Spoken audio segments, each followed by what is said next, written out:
So, you want to know about the setting and lore of Warhammer 40,000, but you don't have the months or years to go through all the sourcebooks and wikis. Well, you've come to the right place. This is Poohead189, and today I'm giving a basic overview of the lore, meaning I will summarize the setting, the various factions, and give you a general sense of the history of the universe. I've been a fan of Warhammer 40k since 2005-2006, and not only have I read dozens and dozens of novels and played thousands of hours of various 40k games, but I actually have had personal conversations with various authors of the setting. So don't worry, I'll walk you through all of it. Alright, first things first. Let's make sure you're in the right place. If you told yourself you want to get into Warhammer, that could mean various things, because there are 3 different Warhammer settings and series. There is Warhammer Fantasy, which is my favorite, actually, and I've been a fan of that even longer. Then there is Age of Sigmar, which is fantasy's successor, kind of. And then there is Warhammer 40k, which is the sci-fi version of the original fantasy. So, if you're here to learn about the setting where Total War Warhammer, Vermintide, and Blood Bowl are located in, you're in the wrong place. Though I have many videos on my channel about fantasy. If, however, you're looking for the setting that Space Marine 2, Rogue Trader, and Inquisitor Martyr is a part of, you're in the right place. So, let's get started. I'll give a brief talk on Warhammer in general for a quick sec. Games Workshop, the company who makes everything Warhammer, invented Warhammer Fantasy as a tabletop wargame in 1983. In that game, the Emperor of the main human faction has a giant warhammer named Ghal Maraz, made by the dwarves. That is where the name Warhammer came from. Now, 4 years later, Games Workshop would make a science fiction version of their fantasy setting, called Warhammer 40,000, or Warhammer 40k, or just 40k for short. So, fantasy is obviously fantasy, and 40k is the sci-fi version. Now, as the name suggests, this setting is set in the year 40,000, or around there. It is in our galaxy as well, so it's essentially set 38,000 years from when you're watching this video. At this point, humanity has spread across the stars and is fighting a losing battle against aliens, heretics, and demons from the warp. Now, the warp is an alternate reality, a sort of mirror dimension that is made up of energy and emotion. Every action we take in our world echoes in the warp, and the warp has beings and entities. The neutral term is just warp entity, but most people call them demons. They call them that because, well, they are. Warp entities want to leave the warp and be in our reality, and they will do anything they can to get here, and they are made from the depraved emotions and actions from our reality. Okay, so just keep that in mind. There are 2 dimensions, ours and the warp is made up of what we do in this dimension, taking the echoes of our thoughts, feelings, and actions, and making beings. And since our most evil actions, like violence, rape, rage, envy, are usually more potent than, say, compassion, the warp is a chaotic and evil place. In fact, the energy of the warp and the entities in it are generally just called chaos, as are the human cultists that go with it. So it's just chaos as a faction. Now that we got chaos down, let's get to the big man himself. If you've seen any meme about Warhammer 40,000, you have likely heard about the Emperor, and you're wondering who the fuck that is. Although first let me tell you that if you've seen any meme of this setting, just take it from me, it's likely incorrect. The fandom itself is the most biased fandom I've ever been a part of, and it is the most uninformed and misconstrued fandom ever. So just know that if you see someone and they make a blanket statement, or they meme about something, or they say, X is just Y, just don't believe them, alright? 40k is a lot more complicated than everyone else thinks, and it's a huge meme culture. They just do not have it down, believe me. Okay, but back to the Emperor. Well, the Emperor, also known as Big E, the Emperor of Mankind, or the Master of Mankind, or simply the Emperor, is both the leader of the Imperium of Man, which is the main human faction in the setting, and also its god. And he is integral to the mythos of the setting. You see, almost 50,000 years before 40k, or around 9 to 10,000 years before our modern day, there were a group of shamans in ancient Anatolia. which is essentially Turkey today. These shamans were some of humanity's first psykers. They had received premonitions of the rise of the chaos gods and knew it was one of, if not the, greatest threat to humanity. They knew for the good of mankind, they needed to make a sacrifice, and so they did just that. Around 200 powerful shamans ritualistically sacrificed themselves and placed all of their souls and powers into the womb of a single pregnant woman. And the baby she bore would become known as the Emperor. We don't know the Emperor's true name, but he was born with 1, exceptionally powerful psychic abilities, and 2, he was born as a perpetual, which in 40k terms means he was an immortal. And as he grew, he became even more and more powerful than even the combined might of the shamans would be. And just to explain real quick, a psyker is essentially someone who can pull energy from the warp and essentially perform magic. It's called psychic ability, and they are using their minds to do it, but it's more than just telekinesis and levitation, stuff like that. They take the raw stuff of the warp and manipulate it to cast spells and do things like that. So that is what a psyker is. And the Emperor is the most powerful human psyker and likely the most powerful psyker ever. Okay, now the Emperor of mankind was not always of that station. He wasn't always the Emperor. As he lived through history, he played a lot of different roles. Sometimes he was an advisor to kings, sometimes he was the king himself, sometimes he was a warlord, and other times he was a lowly wanderer or merchant. But he did his best to guide humanity with his innate wisdom and centuries of experience. And it is heavily implied he started multiple religions in order to bring about peace. He was very likely certain figures like Buddha or Jesus. However, as the millennia went by, he decided that instead of softly guiding humanity, he should just take a back seat, as us humans were becoming more and more technologically advanced, and he was somewhat satisfied with how things were turning out. And so, around the 20th millennium, humans had spread to the stars and created something close to a utopia. They call this time the Golden Age of Technology, though later it will be coined the Dark Age of Technology because of the later fall. Now, during this time, there were huge advancements in faster-than-light travel, artificial intelligence, architectural materials, weaponry, you name it. Now, humanity did run into various aliens during this time, and there were a few wars, but nothing that was really difficult to control. However, after about 5,000 years of prosperity and peace, things took a turn for the worst. Finally, space travel became far more difficult to achieve, because the main way to travel faster than light is to go through the warp. Yes, literally spaceships fly through the equivalent of hell to get somewhere faster than physically possible. Usually it's sort of like making a hole in the warp, and because the warp is a different dimension with different aspects of logic, you can get someplace generally much faster if you just enter the warp and then leave it. Anyway, the warp became more and more turbulent, and I'll tell you why later. Also, the AI rebelled in what is called the Cybernetic Revolt, ravaging humanity even if humanity eventually triumphed. Something we also need to acknowledge is that psykers were showing up in greater frequency. You see, psykers are seen as the next step of human evolution, and as time went on, they became more frequent. And because they were a relatively new phenomenon, humans did not know what to do with it, and many exceptionally powerful psykers went mad with power or from power and took over entire planets and used the people on them as their playthings. And also, just so you know about psykers, since they are conduits of the warp, there is a possibility that a demon can possess them unless they control themselves sufficiently. So there is the possibility that a powerful psyker could have just also been possessed by a demon and then wreak havoc. And with all of these calamities happening at once, humanity's grip on the galaxy began to wane.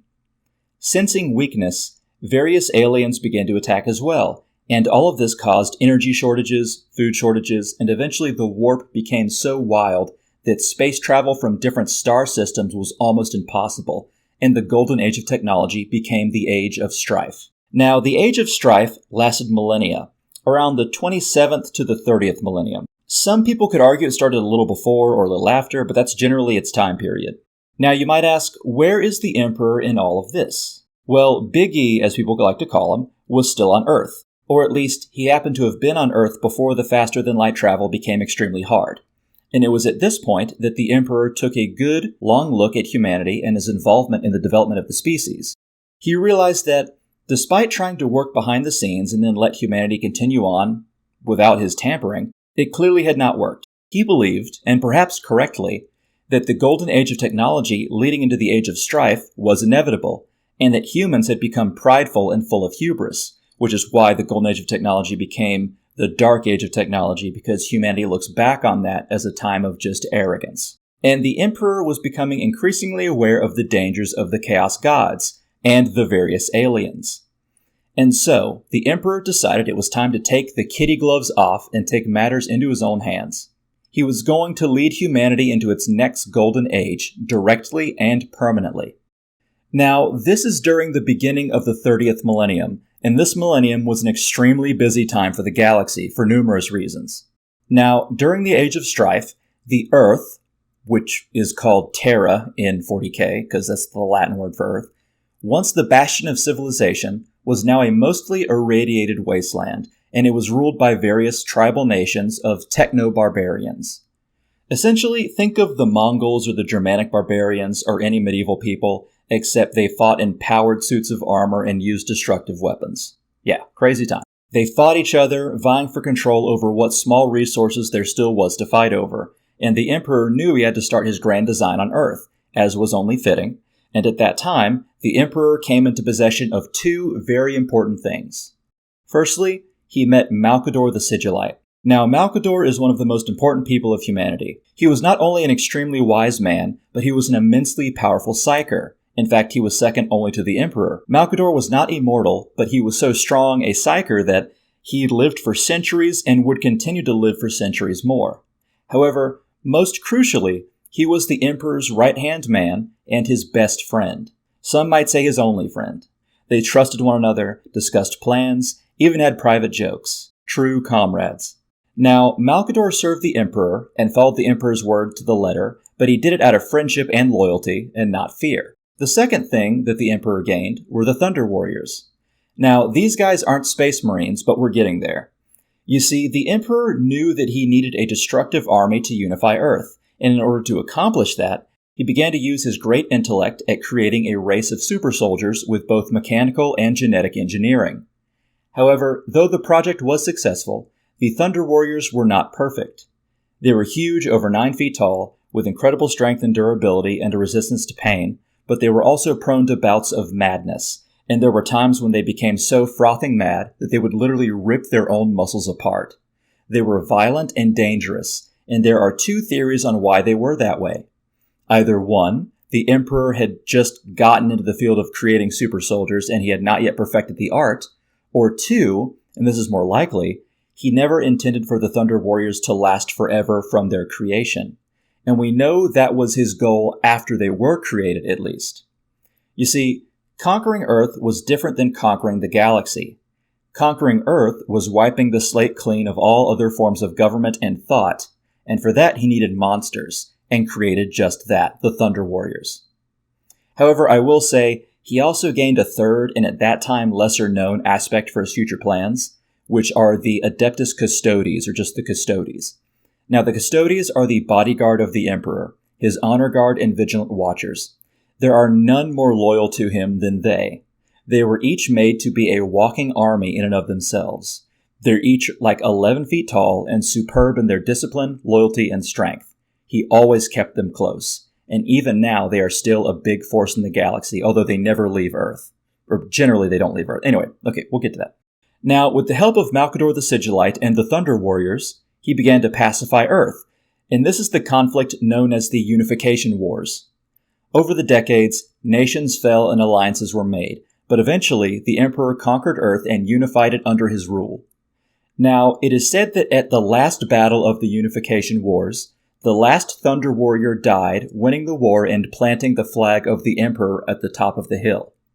That's good propaganda, but it's heavily implied that after the bloody battle, what was left of the Thunder Warriors were actually betrayed, and the Emperor had his Custodes kill all of the tired and wounded Thunder Warriors that remained, cleansing them from the galaxy so he could start anew. No one ever said the Emperor was all sunshine and rainbows. Now that Earth was united, he and Malkador, along with the top scientists he could find to help them, flew over to Luna or the Moon and began a new project that combined both science and sorcery. It was there the Emperor created the Primarchs, and from the Primarchs came the Space Marines. Now, what is a Primarch? Well, if the Emperor is a god, then the Primarchs are his demigod sons. The Emperor took his own genetic material and used it to create 20 different unique sons, to help both conquer the galaxy and then govern it when it was conquered. The Primarchs are the biggest, most intelligent, and most powerful creations of the Emperor, and each of them are psychers, though some were stronger than others physically or psychically. Now, from these 20 Primarchs were born the original Space Marine legions. Although before we get to them, let's talk about a few things on the Primarchs, because there were a few complications in their creation. You see, when the Emperor made them, something happened that we don't quite know the specific details of yet. Whatever happened, the 20 babies were scattered across space, somehow finding themselves on different worlds throughout the space of humanity's broken civilization. There's two theories as to how this happened. Either one, there were chaos cultists who stole them and sent them off, but that has a number of problems. Two, and this is the most likely and dark theory, but there are hints that the Emperor actually made a deal with the Chaos Gods. You see, there are implications that show that even the Emperor's psychic skills might not have been enough to stabilize the creation of his new Primarchs, and that he called forth the gods of chaos and made a pact with them, despite being mortal enemies. And while the details of the pact aren't entirely known, what we can glean is that the Chaos Gods would grant some power in order to finalize the creation of the Primarchs, but then the Chaos Gods themselves would scatter the Primarchs across space. However, one thing I do need to note on the Primarchs, though there were 20 of them, we only know of 18, and only 18 are recorded in history. Same for the original Space Marine legions. There were 20, but then there were 18. This is one of Warhammer 40,000's biggest mysteries. Something happened to 2 Primarchs and their legions, and it was so horrible that not only are they gone, but they were stripped from all historical records. So keep that in mind. 2 of them have just disappeared from history. Anyway, the Primarchs were scattered across the galaxy, but not before the Emperor took the genetic material from each of them to create what is called the Gene Seed. Now, the Gene Seed is an incredibly important aspect of Space Marines biology. It's the genetic material that not only connected the Space Marines to their Primarch, which in turn connects them to the Emperor, but it helps make the Space Marines what they are. And with the 20 different Gene Seeds, he made the first 20 Space Marine legions. This was around the year 700 of the 30th millennium, by the way. And with these legions, and the end of the Unification Wars, the Emperor launched what is known as the Great Crusade, which was a massive campaign to relocate human worlds and reconnect or reconquer them, bringing them all under the wing of the new Imperium. Its secondary goals were to eradicate any alien species they found, and to relocate the missing Primarchs and reunite them with their father, the Emperor, and their Space Marine legions. The first Primarch the Emperor found was Horus, Primarch of the Luna Wolves Legion. Now, that legion would later be called the Sons of Horus, which would then turn into the Black Legion, but we'll get to that. Anyway, the Emperor had reunified Earth, then the solar system, then expanded out, fighting and negotiating and relocating his lost sons. This Great Crusade has many stories, and we can't get into all of them now, but it lasted around 300 years. Oh, and also, I do need to note that at this point, the warp had calmed down from when it had been turbulent earlier. I'll tell you why soon, but the warp had calmed down just in time for the Emperor to launch his crusade. So, what is important is that there was another main goal of the Great Crusade, and indeed this was done even in the Unification Wars, and that was called the Imperial Truth. And what that is a philosophy of rationalism, materialism, and most importantly, atheism. Now, you might say, well, the Emperor is arguably a god and there are chaos gods, why would this be a thing? Well, you see, the Emperor knew much about the warp, and one of the greatest sources of energy for the chaos gods, his mortal enemies, was the power of belief. And so the Emperor destroyed all the churches on Earth, and wherever he went, the imperial truth was enforced. The Emperor wanted to starve the chaos gods, making them fall from power and die from lack of belief. Unfortunately, not only did they gain power from other ways, but the Chaos Gods themselves were not without plans of their own. Firstly, though, let me just list the original 18 Primarchs and their 18 legions. And these are in order, by the way. Okay. The first Primarch is Lionel Johnson, Primarch of the Dark Angels. The Dark Angels are like King Arthur knights with deadly secrets. Then, the second Primarch and their legion is one of the unknown ones, so there's little to nothing known about them. Third is Fulgrim, Primarch of the Emperor's Children. The Emperor's Children are obsessed with perfection and beauty. Then next is Perturabo, Primarch of the Iron Warriors. They are masters of siege warfare. Then there's Jagatai Khan, Primarch of the White Scars. The White Scars are like Mongols on motorbikes, they're pretty cool. Then there's Leman Russ, Primarch of the Space Wolves. They are essentially Space Marine Vikings, with some werewolf flavor thrown in there. Rogel Dorn, who is the Primarch of the Imperial Fists. They are masters of siege warfare like the Iron Warriors, though while the Iron Warriors specialize in fortifications, the Imperial Fists specialize in besieging them. They are very dour. Okay, then there's Conrad Kurz, Primarch of the Night Lords. The Night Lords are assassins and terrorists, essentially. Then there is Sanguinius, Primarch of the Blood Angels. The Blood Angels have a heavy vampire flavor, and they are obsessed with beauty like the Emperor's Children, and are also close combat specialists. Sanguinius is also known for the fact that he somehow grew up with wings like an angel. Okay. Then there's Ferrus Manus, Primarch of the Iron Hands. They are obsessed with replacing their body parts with mechanical attachments, and they are battle mechanics. Then there's the second of the Lost Legion, so nothing's known about him. Then is Angron, Primarch of the World Eaters. They're berserkers and love to rip through enemies with chain axes. Then there is Rabute Gilliman, or Rabot Gulliman. People go back and forth on his name. I say Rabute Gilliman. I think that's what most people say. He is the Primarch of the Ultramarines. If there is a space Rome, these guys are it, with Latin names, structured battle lines, and they have good governance on worlds that they conquer. Then there is Mortarion, Primarch of the Death Guard. They are heavy infantry and can fight in the worst conditions. Okay, then Magnus the Red, Primarch of the Thousand Suns. They are essentially Space Marine Psychers and Sorcerers. Then there's Horus Lupercal, Primarch of the Luna Wolves. Like I said earlier, he was the first Primarch that the Emperor found, and his legion specializes in shock assaults. Then there's Lorgar Aurelian, Primarch of the Word Bearers. They are good at mass assaults and policing areas. Then there's Vulcan, Primarch of the Salamanders. The Salamanders specialize in fire weaponry, and they're known as the nicest legion to the common man. Also, Vulcan and the Salamanders have very, very dark skin, although Games Workshop goes back and forth on if they're actually like Africans, or they're like Europeans, except the opposite of being an albino. It's kind of weird. Okay, then there's Corvus Corax, who is the Primarch of the Raven Guard. They specialize in hit-and-run attacks behind enemy lines. And then lastly, there is Alpharius Omegon, Primarch of the Alpha Legion. This is a legion of subterfuge and ruining enemy communication. Okay, so that's all of them.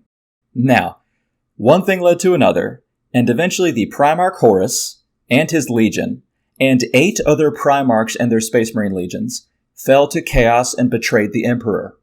The reasons vary, but one of the main ones was that after a while on the Great Crusade, the Emperor named Horus the War Master, so essentially the master of all military. And he wanted Horus to finish the Great Crusade. And so the Emperor went back to Terra, or Earth, to begin working on the Golden Throne and the Webway Project. This project would help make space travel safe and reliable, and without the need to use the warp for faster-than-light travel. However, the Horus heresy occurred, and it was massive. A 9-year civil war where Primarch fought Primarch, Space Marine fought Space Marine, and normal man fought traitor. Again, I won't go into the details of this, that'd be like an 8-hour video, but eventually, one of the Primarch's sons that became traitor tried to help the Emperor, but he inadvertently broke the Golden Throne, and that opened a portal of demons that could only be held back by the strength of the Emperor. So essentially, the Emperor is on Earth, in the Imperial Palace, right by the Golden Throne, and he's having to hold back a tide of demons.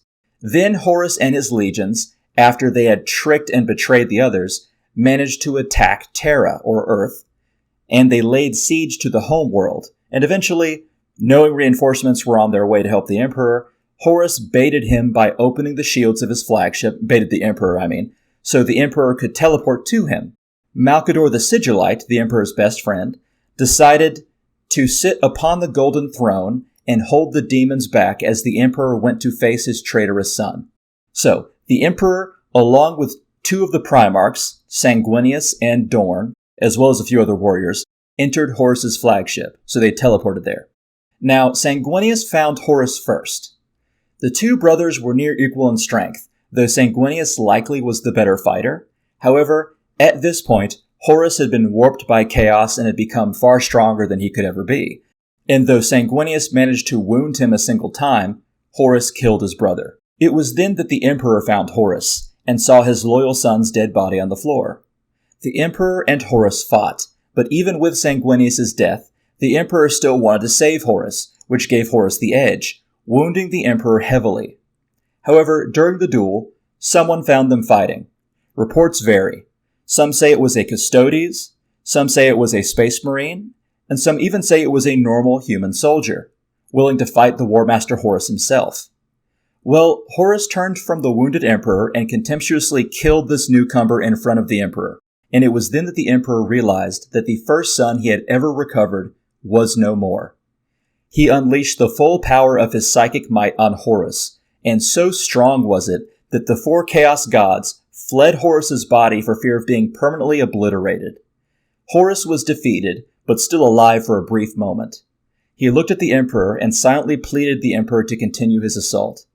He knew that he had betrayed his father and brothers, and he knew if the Emperor waited, the corruption would seep back in again and make him a traitor once more.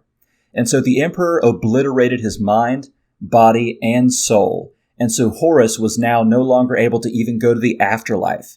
It was as if he had never been. Then the Emperor fell from his wounds, and it was there that Dorn found him. Rogel Dorn picked up the Emperor's wounded form and brought him back to the Imperial Palace on Terra. When they arrived, they found Malcador the Sigillite a husk of what he once was. The power to keep the Golden Throne from rupturing and sending in a horde of demons was too much.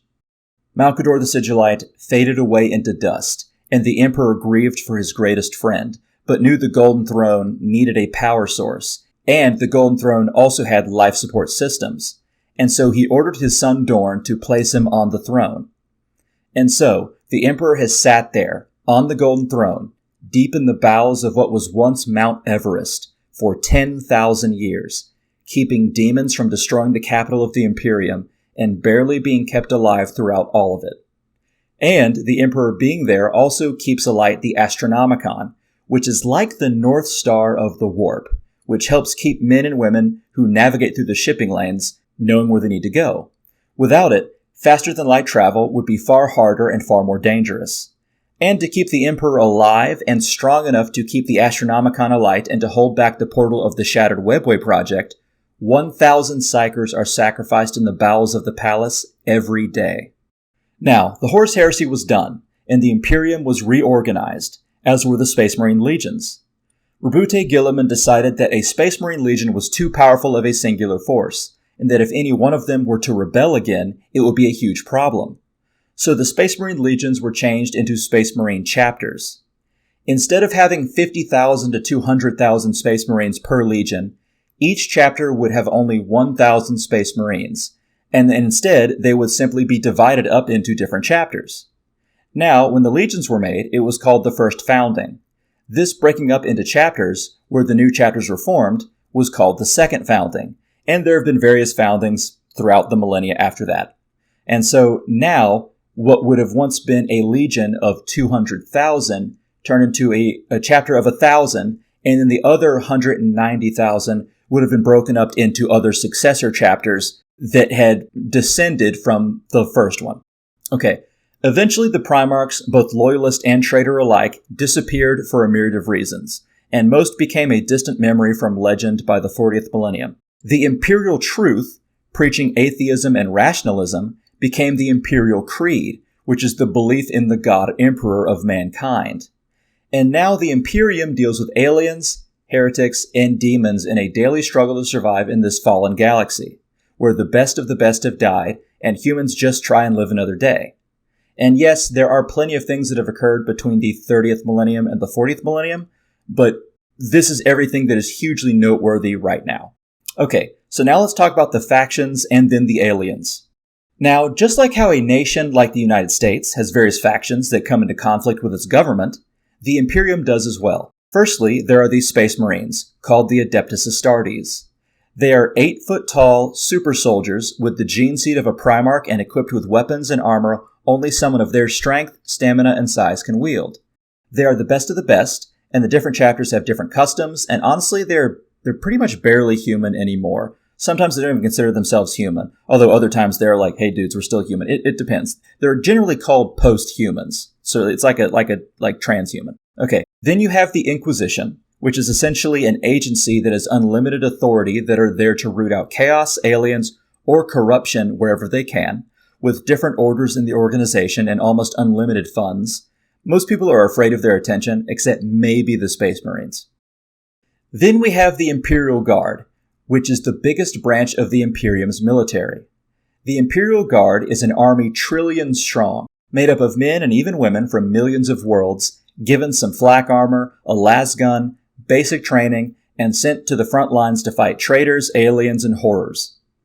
Now, since there's only a few million Space Marines broken up into chapters, and there are billions and billions of Imperial Guard, Space Marines are used in more specialized operations, whereas the Imperial Guard are thrown into almost any engagement.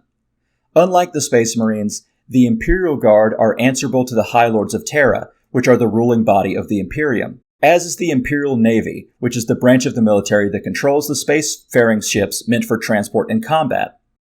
Now, there are a lot of ways to join the Imperial Guard, but the most common way is the Imperial Tithe. You see, despite how grimdark human civilization has become, it's very easy to be a part of the Imperium, even if you used to be an independent world. Rule 1, be human, of course.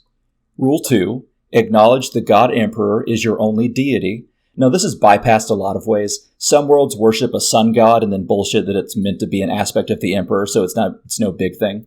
However, the final rule is the Imperial Tithe, and for that you need to provide a tax. Sometimes it's food, sometimes it's weapons, even items like toasters, but most commonly, it's men, to serve the Imperial Guard. If the planet has nothing else, or simply doesn't want to pay anything else, then they'll send a portion of their population as their tithe, and there will be more men to be thrown into the meat grinder. Next is the Adeptus Mechanicus, who hail from the planet Mars. They are the main technological branch of the Imperium. You see, like many other things, technology has become somewhat stagnant in the Imperium, and a lot of innovation has just become rediscovering old technology or becoming superstitious on how technology works. And half the time, they're actually right.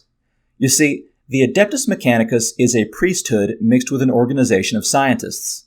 They both build, but also worship, pray, and perform rites and sacraments to the machine spirits and the Omnissiah. Now, the Omnissiah is the god the Mechanicus worships, and just like I mentioned with the Imperial Tithe, the tech priests of Mars claim that that is an aspect of the Emperor. Now, this is likely bullshit, but it is known that the Emperor was a genius inventor in both biological and mechanical engineering, so it's not too far-fetched.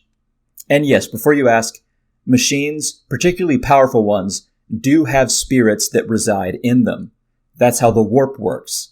If enough people believe something, it becomes true, and now various machines cannot work without sacraments and rituals from sanctioned priests. And that also leads me to say that the reason why there are servitors, or essentially machines that have human parts, or humans that have machine parts, and they really have been stripped of most of their humanity, is, as you know, AI is not allowed anymore. After the cybernetic revolt, AI has been outlawed, and Games Workshop has said that in the Warhammer 40,000 universe, if you create an artificial intelligence, eventually it will try to kill you. There is no ifs, ands, or buts. On a long enough timeline, AI will kill you, which is why, instead of making artificial intelligent robots, they make servitors. So they get like criminals or whoever and chop their body up and essentially keep certain parts of their body and then infuse them with machines and have them become like mindless automatons. But they're essentially been lobotomized and they do things through a human mind. And also I should say that because of the AI revolt, artificial intelligence is now called abominable intelligence. Although I do need to say that while we did just talk about the Adeptus Mechanicus, there are regular mechanics in the Imperium, just like how there are regular detectives. However, the tech priests are to regular mechanics as Space Marines are to the Imperial Guard, or Inquisitors are to regular detectives. They are just far more specialized and powerful. Now, there are dozens upon dozens of other factions in the Imperium, but I gave you the general gist of the bigger ones. Let's leave humanity and talk about the aliens, shall we? So, the aliens in this setting are called Xenos, or Xenos, which is essentially the Latin word for alien, as most things are given a more Latin-esque name. And just like with the Imperial factions, there are dozens if not hundreds of alien species, but today we're only going to be talking about the major ones. Let's start with the War in Heaven races.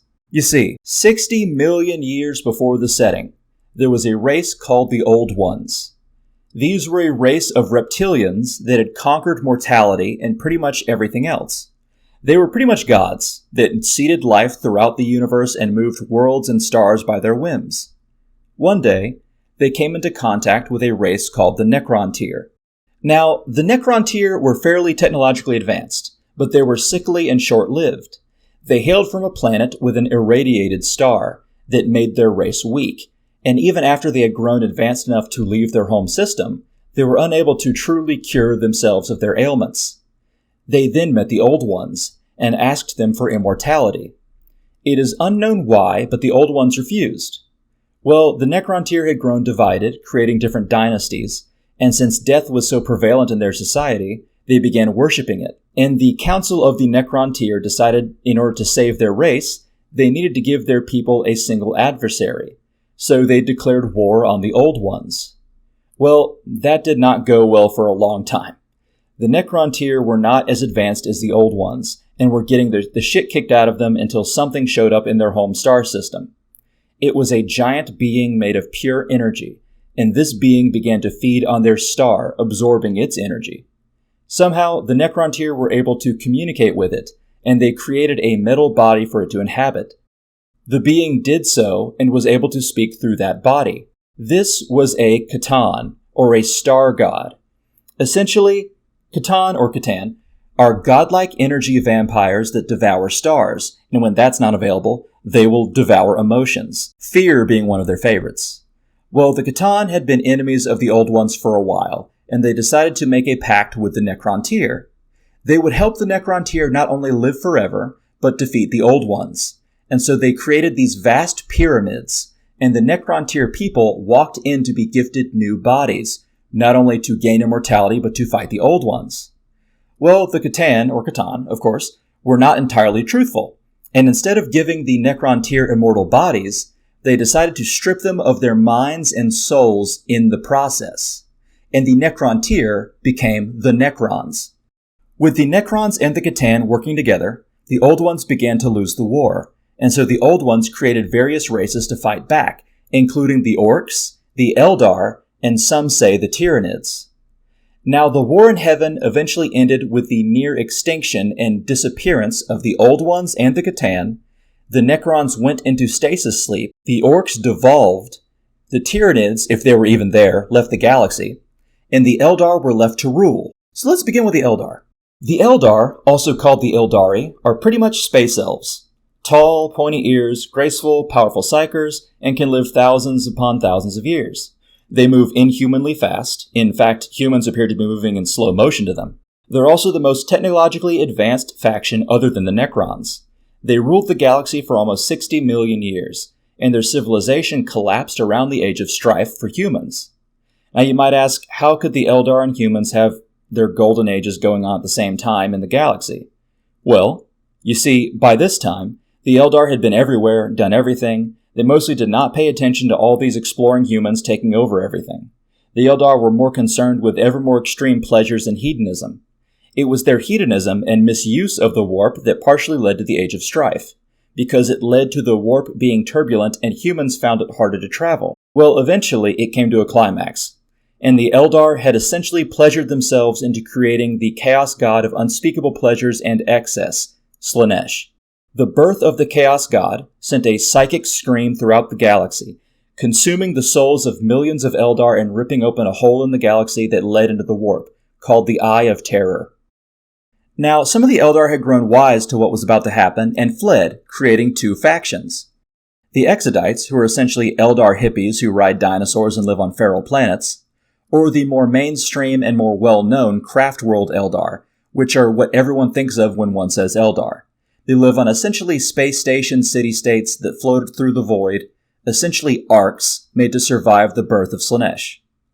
There were a few of the hedonistic Eldar that survived, however, and they fled into the Webway to live in a city-state and feed on people's pain. They are the Dark Eldar. Oh, and also the Webway. You remember how the Emperor had made the Webway project? Or had attempted to? Well, the old ones had originally made the Webway, and the Eldar took it over. But now, it is damaged and stagnant, decaying, and it used to be a reliable source of intergalactic travel that demons could not enter.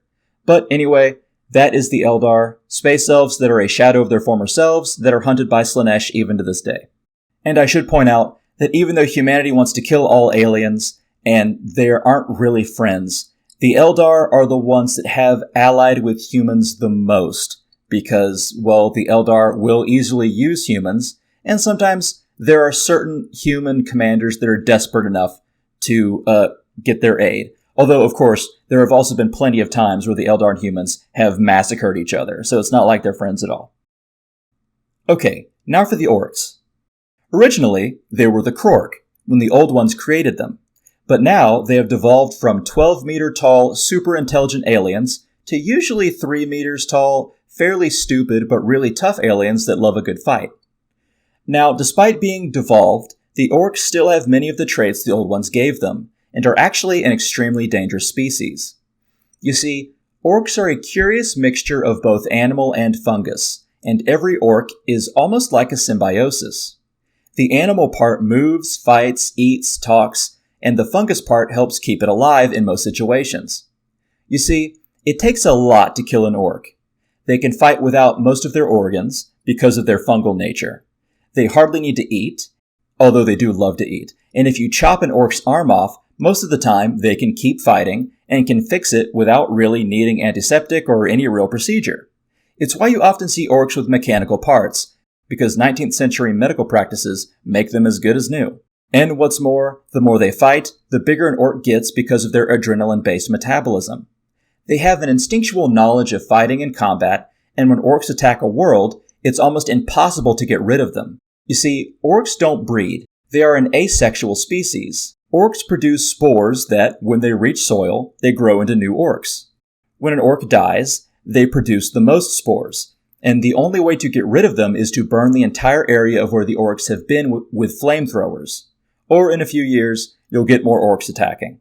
Also, there are a few subspecies of Orkoids, Orks being the biggest and most widely known, but there are also Gretchen, which are like goblins, Snotlings, which are even smaller goblins, and Squigs, which are like more bestial, animal-like versions of Orkoids. They're like walking mouths. And there are a lot of different kinds of Squigs, ranging from the size of a small dog to the size of a large building.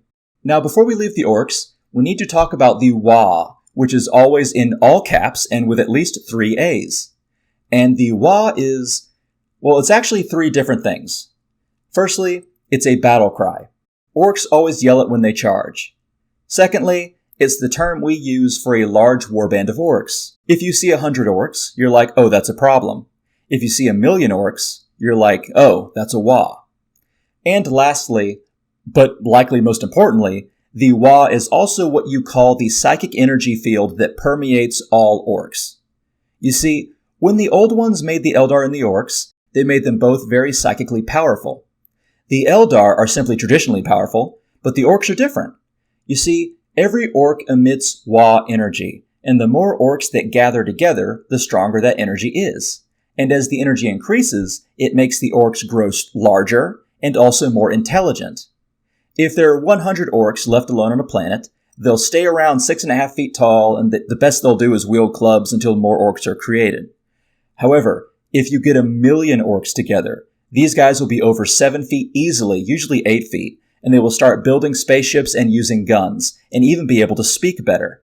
The Wa energy fuels their love of combat, their need to follow the biggest and strongest orc, and it also helps them use psychic energy on their own. If enough orcs believe something, then that thing will usually occur. Now, people go back and forth on this. There are a few sources that say if you have 1,000,000 orcs, then they'll instinctively know how to make guns, and then other sources say if you have 1,000,000 orcs, they'll slap some stuff together that looks like a gun, and in the hands of an orc, it will shoot bullets. I'd say it's somewhere in the middle, because orc machines can break, even if there are a lot of them that will think that it will work. But sometimes orc machines can also still work, even if no maintenance orc boys have tuned it in a while. It's weird. Anyway, let's move on. The next race are the Necrons, which, as I said, were once the Necron tier. They are essentially the science fiction equivalent to the undead. They are constructs of living metal, powered by eldritch magics, and they are now awakening in the galaxy after 60 million years of sleep. Now, though most of their souls and personalities were stripped from them, some of them, particularly the leaders of the different dynasties, kept parts of what made them unique and kept some of their personalities. Necrons have highly advanced weaponry, powerful war machines, they're implacable, and sometimes can even pull themselves back together if they are torn apart. There are hundreds, if not thousands, of worlds in the galaxy that are secretly Necron tomb worlds, where men and women live their lives and are completely unaware that it is only a matter of time before the hundreds of thousands of Necrons below them wake up and destroy them. Now, though there are a lot of Necrons, and though they can self-heal to a point, you can't make any more of them, and so every dead Necron is still a blow. But they are one of the most powerful factions in the setting and wish to rule the galaxy that they once believed is theirs. In my humble opinion, if the Orks don't take over the 40k galaxy, the Necrons will. Hell, even the Tyranids try not to fuck with the Necrons, since the Necrons are not organic and fighting them is a net negative for the Tyranid swarm. On that note, let's continue and talk about the Tyranids. No doubt you've heard of them. As I said before, it's likely they were created by the Old Ones, but we don't know for certain. What we do know is that they are attacking our galaxy from outside of the galaxy, having likely devoured other galaxies elsewhere. The Tyranids are a reptilian insectoid race of monstrous aliens that live to consume all organic life in the universe. They are controlled by a hive mind, a single incomprehensibly vast intelligence, and one could argue that there are no Tyranids, just one Tyranid, and every organism is a part of one massive organism itself, the hive mind. Either way, there are untold numbers of organisms, if they are singular individuals, which some might say they aren't, and some act as ground troops, others act as biological aircraft, and others act as living tanks. But they move from system to system in hive fleets and devour everything. The plants, the animals, the water, the fertile soil, all of it. Tyranids adapt both physically and mentally, and they are without mercy. They aren't even all in the galaxy yet. Rumors say, even with all the damage caused by the previous hive fleets, the main bulk of the Tyranid force is between 50 to 500 times larger, and is still approaching. They're a massive threat to everyone. Alright, last but not least, let's discuss the Tau and their empire. Now, the Tau are a relatively new faction, both in the setting and in the hobby. The Tau are a race of blue-skinned humanoids with no noses, hooves for feet, and 4 fingers on each hand. They are an enterprising new power on the galactic board, and until recently they have been fairly naive on just how horrific the setting is. You see, around 6,000 years ago, the Tau were a barbarian people living on a small backwater planet, and the Imperium thought it was a good place to settle down and make a colony, and so they were set to be annihilated. However, a warp storm appeared in the vicinity of the system, which made traveling to the system costly, and so the order was postponed. 6,000 years later, what had once been a people who had barely been able to use fire are now masters of several systems and wield extremely advanced weaponry. In fact, some of their technology is more advanced even than the Imperium's. However, a lot of this is also due to the lack of understanding of the universe. For instance, the Tau use AI, because they have not been around long enough to know that it will revolt and attack them at some point. That's just a rule of the 40k universe. But until then, they have drones that help them build and fight. The Tau also have perfected plasma weaponry, something the Imperium used to know how to do, but now it is a difficult prospect for them. They use battlesuits to fight, wear impressive tactical combat armor, and while their tech is not as good as the Aeldari or the Necrons, they have very impressive firepower and can still be a threat even to them. The Tau's main weakness is that they are still learning how the universe works, and they are not that big of a power. You see, the Tau Empire spans over at most a few hundred planets, and not even all of them are habitable. Meanwhile, the Imperium of Man owns millions of worlds, and fight with battleships that are older than the Tau civilization itself. And the Tau don't really know what the warp is, and so even though they have very advanced warships, they can only enter the warp for a very short amount of time. It kind of like, imagine it like skipping a rock across a pond. They can enter and leave, but they can't stay in it long enough to really get very far. Okay, but to make up for its shortcomings, the Tau have allies and subject peoples. You see, the Tau are also the most unique in that they are not xenophobic or prone to blow up planets. They actually negotiate, trade, and war is an option of last resort to them. This has led to a lot of fans mistakenly calling them the good guys of the setting. But there is a darker side to the Tau. You see, the Tau are made up of various castes, each serving their own role in society. The Fire Caste, which are the warriors, the Water Caste, which are the traders and negotiators, the Earth Caste that construct buildings and machines, and the Air Caste that pilot the spaceships. However, all are subservient to the Ethereals, who are the subgroup of Tau who preach the doctrine of the greater good. And that is the Tau philosophy that means the whole is more important than the individual. It's designed to allow for the advancement of the entire Tau society towards a prosperous and quote-unquote peaceful existence, and to distance themselves from the violent conflicts that marked earlier Tau history. However, this also means that even if Tau living conditions are fairly good, and they don't try and kill everyone they find, they are essentially indoctrinated into their society. Any Tau that does not adhere to their caste is put into a re-education camp, and if at last resort they will be killed.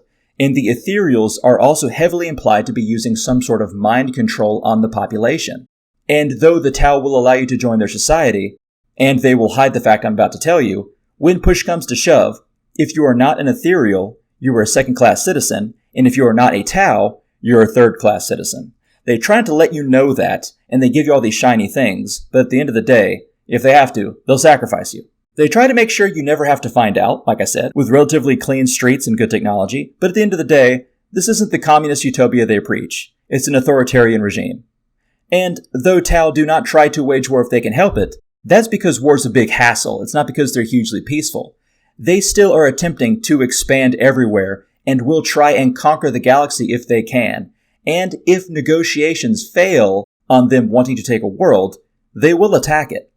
They just want to do coercion and blackmail and trade rather than use plasma guns unless it's necessary. And as mentioned, the Tau also have some various allies and people incorporated into their empire, like the Kroot, which are avian barbarians that wield war sticks that also fire bullets, and the Vespid, which are blue insects that fly and attack with large claws.